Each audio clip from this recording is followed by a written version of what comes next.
semuanya, perkenalkan nama saya Christine Tamubolon dengan NIM 2305166336. Materi ajar yang saya bawakan adalah peristiwa Rengas Dengklok dan metode pembelajaran yang saya gunakan adalah ceramah dan tanya jawab. Selamat pagi anak-anak semuanya. Pagi Ibu. Apa kabarnya kalian pada hari ini anak-anak? Baik Ibu. Oke baik, sebelum kita mulai pembelajaran, Ibu akan mengecek kehadiran. Sembari Ibu mengecek kehadiran kalian, kalian boleh melihat kiri kanan, bawah meja kalian. Jika ada sampah silahkan diambil. Dan bagi pakaian yang belum rapi, silahkan dirapikan dulu ya. Oke anak-anak, hari ini adakah teman kalian yang tidak hadir? Adakah yang izin, tak sakit, atau tanpa kerangan? Bu. Siapa itu? Dia sakit, Bu. Dia sakit. Adakah lagi? Farhan, Bu. Oke, Farhan. Kenapa Farhan? Alfa, Bu. Alfa. Ada lagi selain mereka berdua? Andika, Bu. Kenapa Andika tidak? Kayaknya Alfa, Bu. Alfa ya. Oke, ada lagi? Sudah, Bu. Sedang ada ya. Oke, baik anak-anak. Sebelumnya Ibu ingin bertanya kepada kalian, apakah kalian pernah mengikuti perlombaan waktu 17 Agustus? Ada yang pernah? Pernah, Bu. Pernah ya, pasti semuanya pernah. Perlombaan apa itu kira-kira yang kalian ikuti? Makan kerupuk, Bu. Oke, makan kerupuk. Ada lagi? Balap karung, Bu. Balap karung. Oke, baik. Di saat kalian melaksanakan perlombaan tersebut, kemudian pastinya ada yang menang tuh. Bagaimana perasaan kalian pada saat itu? Senang banget. Senang ya, Bu. ya benar sekali senang. Pastinya kita merasakan hal-hal seperti itu. Tapi yang menjadi pertanyaan Ibu anak-anak, dari manakah awal semangat itu bermula?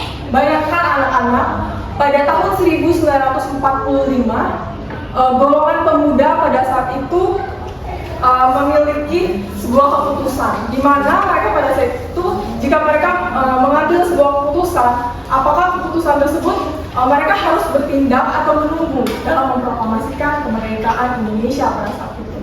Nah, jadi anak-anak, pada hari ini Ibu akan mengajarkan kalian mengenai proklamasi kemerdekaan melalui peristiwa Rengas Dengklok.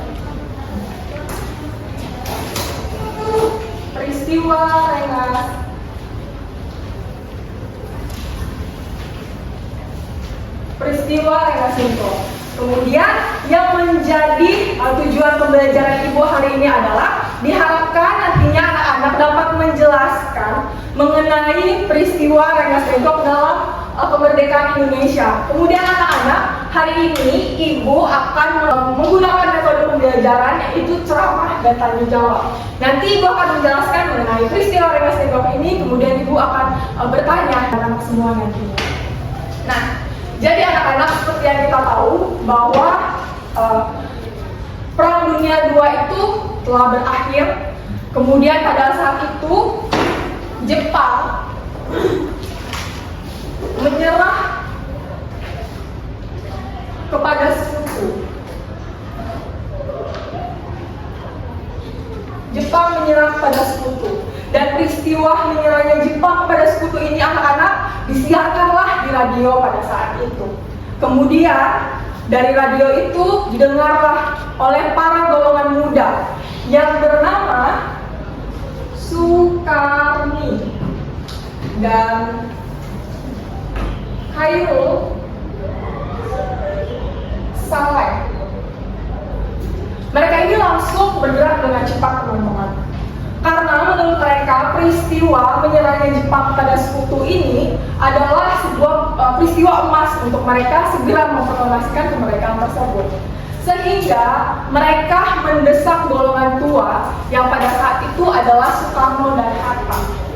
Tetapi setelah mereka mendesak anak-anak, di sini mereka memiliki perbedaan pendapat, perbedaan pandangan.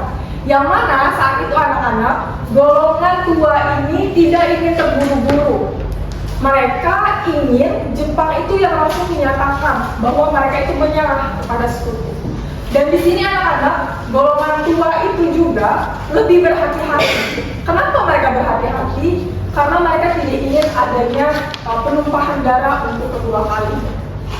Nah, setelah perbedaan pandangan itu, tidak menemukan titik terang pada saat itu anak-anak.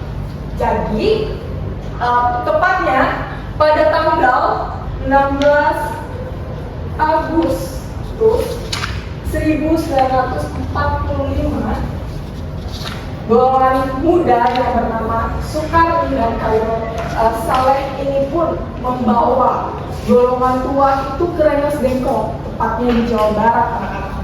Pada saat itu tujuan penculikan itu bukan untuk menyakiti golongan tua ini, anak-anak, tetapi untuk agar si kedua golongan muda ini tidak terpengaruh lagi dari ancaman-ancaman Jepang pada saat itu. Dan di Rengas Dengklok ini juga mereka tetap mendesak kepada golongan tua tadi agar segera memproklamasikan kemerdekaan Indonesia itu, anak-anak. Lalu setelah mereka datang ke Rengas Dengklok ini, terjadilah sebuah titik terang di situ, anak-anak, pada saat ada salah satu tokoh yang bernama Ahmad Subardjo. Dia juga termasuk salah satu ke dalam golongan tua. Dia pergi ke Rengas Dengklok untuk bertemu dengan golongan tua tadi, Soekarno dan Hatta. Mereka di situ berbincang-bincang pada saat itu. Kemudian Ahmad Subardjo ini mengatakan kepada golongan muda bahwa dia akan memberikan jaminan mereka akan memproklamasikan kemerdekaan Indonesia itu, anak-anak, pada keesokan harinya. Nah, setelah mereka berdiskusi pada saat itu, mereka berdiskusi panjang, golongan muda ini pun setuju akhirnya untuk mengikuti yang dikatakan Bapak Ahmad Subardjo pada saat itu. Setelah itu, mereka kembali ke Jakarta. Tetapi sebelum Ibu melanjutkan, anak-anak, di sini Ibu ingin dulu memberikan pertanyaan kepada anak-anak dari penjelasan Ibu tadi mengenai peristiwa Rengas Dengklok ini. Menurut anak-anak semuanya, kenapa sih peristiwa Rengas Dengklok ini sangat penting dalam proklamasi kemerdekaan? Ada yang bisa menjawab? Ada yang bisa? Atau Ibu tunjuk? Oke, Nurul, silakan Nurul. Mungkin kalau nggak ada Rengas Dengklok, proklamasi itu bakalan ditunda, Bu. Oke, baik. Terima kasih banyak. Tolong beri tepuk tangan untuk Nurul dulu. Nurul berkata bahwa jika tidak ada peristiwa Rengas Dengklok, mungkin Indonesia tidak akan merdeka pada saat itu. Ada lagi yang memiliki pendapat lain atau semuanya bersama dengan pendapat Nurul? Setuju ya? Baik, anak-anak. Benar yang dikatakan Nurul, bahwa jika tidak ada peristiwa Rengas Dengklok pada saat itu, mungkin kita tidak bisa merasakan kemerdekaan hari ini. Atau mungkin kita tetap berada di bawah kekuasaannya Jepang pada saat itu, anak-anak. Oke, Ibu lanjut. Setelah itu, mereka kembali ke Jakarta. Dan pada saat itu mereka langsung pergi ke rumah Laksana Maida. Nah, di rumah Laksana Maida inilah, anak-anak, mereka mencetuskan proklamasi pada saat itu. Mereka berdiskusi apa yang harus mereka bacakan nantinya, atau apa isi dari teks proklamasi tersebut, anak-anak. Kemudian pada saat itu yang mengetik teks proklamasi ini itu adalah Sayuti Malik pada saat itu. Kemudian golongan muda ini pun berpendapat, Soekarno. Dia mengatakan sepertinya proklamasi kemerdekaan ini itu harus ditandatangani oleh Bapak Soekarno dan Bapak Hatta atas nama bangsa Indonesia. Dan pada saat itu pun mereka menyetujuinya. Dan pada hari itu, anak-anak, tercetuslah teks proklamasi. Nah, kemudian keesokan harinya, jam 10 pagi tepatnya, banyak sekali orang-orang berbondong-bondong datang ke rumahnya golongan tua tadi yang bernama Soekarno. Di sanalah teks proklamasi itu dibacakan. Suasana hangat pada saat itu menyelimuti kediaman Bapak Soekarno. Bendera merah putih yang dijahit oleh Ibu Fatmawati itu dikibarkan, sembari para pengunjung di situ menyanyikan lagu kebangsaan Indonesia Raya. Nah, disitulah anak-anak, Indonesia dinyatakan merdeka pada saat itu. Pada tanggal berapa, anak-anak? 17 Agustus 1945. Ya, pintar banget ya anak-anak Ibu, tepuk tangan untuk kita semua. Nah, jadi itu tadilah mengenai peran Rengas Dengklok. Jadi anak-anak, bahwa peristiwa Rengas Dengklok ini merupakan peristiwa yang penting untuk kita, sehingga kita yang menjadi generasi muda pada saat ini harus tetap tekun menghargai setiap perjuangan para bangsa Indonesia. Nah, sekian yang dapat Ibu jelaskan mengenai peristiwa Rengas Dengklok ini. Sebelum kita melanjutkan, apakah ada yang ingin bertanya mengenai peristiwa Rengas Dengklok ini? Ada yang ingin bertanya? Ya baik, Junita silakan.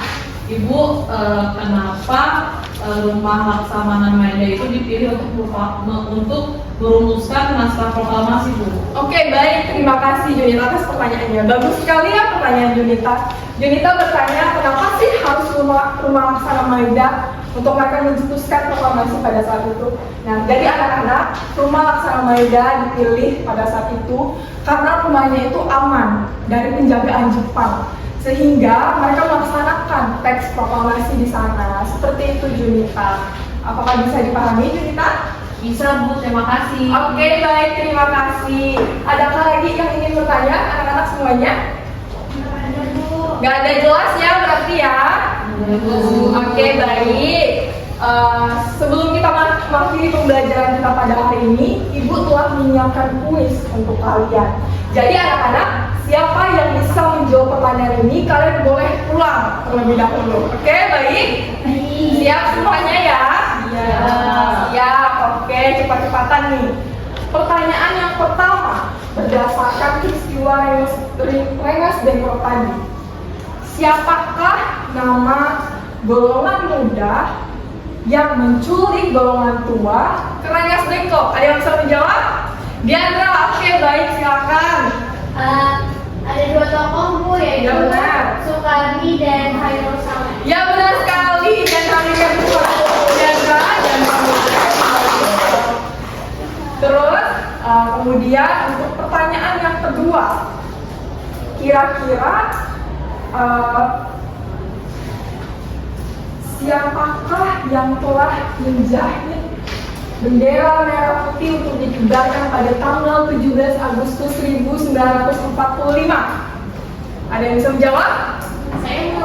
Oke, baik, Najwa, silakan. Fatmawati. Ibu Fatmawati, betul sekali, tepuk tangan. Oke, baik. Bagi teman-teman yang belum berkesempatan untuk menjawab pertanyaan Ibu, apakah kalian bisa, salah satu aja deh, bisa memberikan kesimpulan untuk kita pada hari ini? Kesimpulan dalam penjelasan Ibu mengenai peristiwa Rengas Dengklok. Ada yang bisa memberi kesimpulan? Ada yang bisa? Baik, Azida, silakan.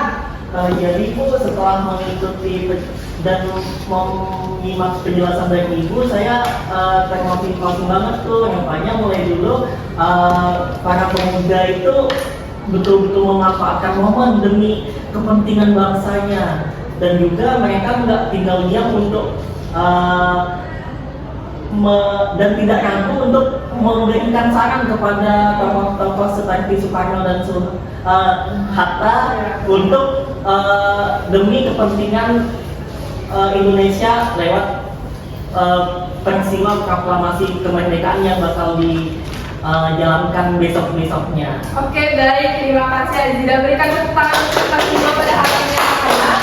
Maka berakhirlah sudah pembelajaran kita pada hari ini. Sekiranya pembelajaran hari ini dapat bermanfaat bagi anak-anak semua. Sekian dari Ibu, selamat pagi semuanya. Pagi, Bu.